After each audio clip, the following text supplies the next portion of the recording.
Hey, what's up guys? Omar here, broker and CEO of Alden Mortgage and Ome Realty. So this is going to be your mortgage rate update and then a bill that could possibly mean the end of single family zoning and what it actually means for you. It could actually kind of suck, but let's go ahead and do a mortgage rate update. As of 6/6/2022, we're going to be pricing out 5 different mortgaging products. We'll be pricing out a 30-year fix, a 15-year fix, a 30-year FHA, a 30-year jumbo, and a 5-1 adjustable rate mortgage. And if you don't know what a 5-1 adjustable rate mortgage is by now, it is interest only, fixed for 5 years, then it gets adjusted every single year according to the rate and the cap on your product. But let's get on with it. As of 6/6/2022, 30-year fix will be sitting at 5.50%. That is 0.06% increase from one day ago, 0.25% increase from 1 week ago, 0.14% better pricing than 1 month ago, and 2.37% increase from 1 year ago.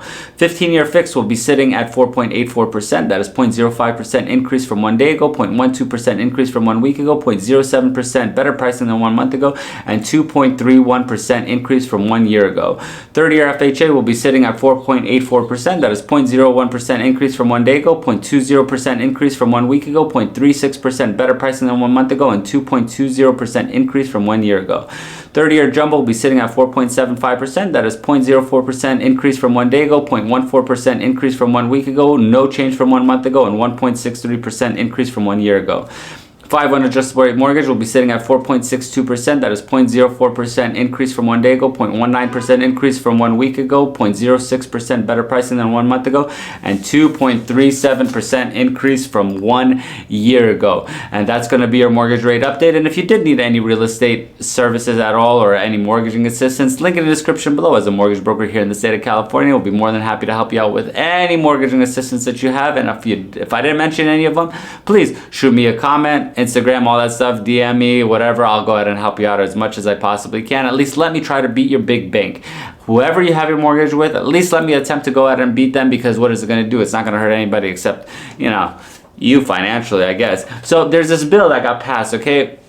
It's called SB9. Now, I know I did another video on it, but this is something that is going to be quite a bit of a dramatic impact on a lot of people, especially because single-family zoning is no longer needed. Like, you could go ahead and take your single-family residence zone and go ahead and take it and turn it into a duplex. You can turn it into a 3-plex, a 4-plex, whatever you want to go into. And here's the downside of it, okay? Because there's a downside and there's an upside.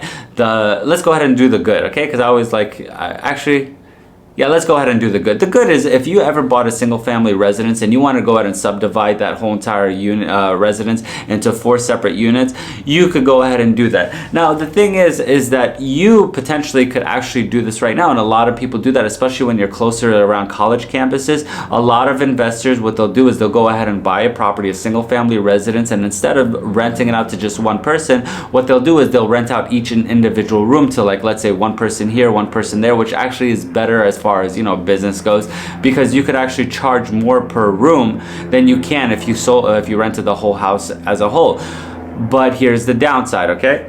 The downside of the whole entire thing is, A, noise becomes an issue. B, the exclusivity of having a single family residence no longer exists. So, like, imagine if you live in a single family residence like I do. If all of a sudden I had, instead of a regular, let's say 4 to 6 person family living in a house, now I have 2 people per each room. Let's say each person has a car, so you have a 4-bedroom, that's going to be 2, 4, 6, 8, and then if you rent out the living room itself too, which a lot of people do because they want to go ahead and maximize the amount that they're going to go ahead and get, then you see how this could kind of get a trickle effect. And then especially if you end up having people come over, you're just increasing the amount of people that you could go ahead and get, which goes ahead and reduces the amount of parking on every single person out there. So now what's happening is a lot of cities are they're pushing back. They're saying, this is stupid, this is crazy. Why are we allowing this to happen without any rezoning requirements?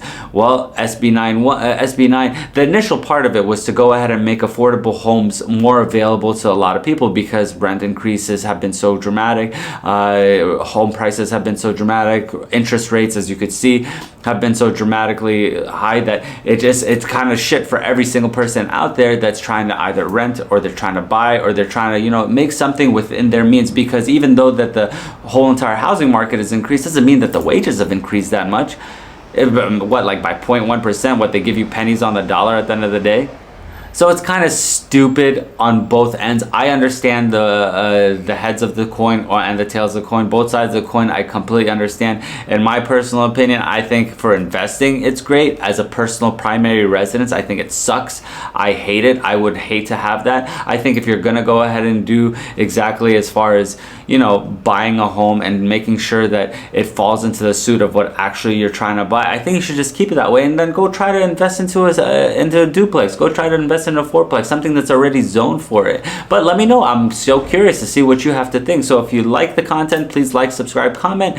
For any mortgaging assistance, 0% listing on selling your current home, or up to 50% commission rebate on purchasing your next home. Link in the description below. Until next video, guys. Peace.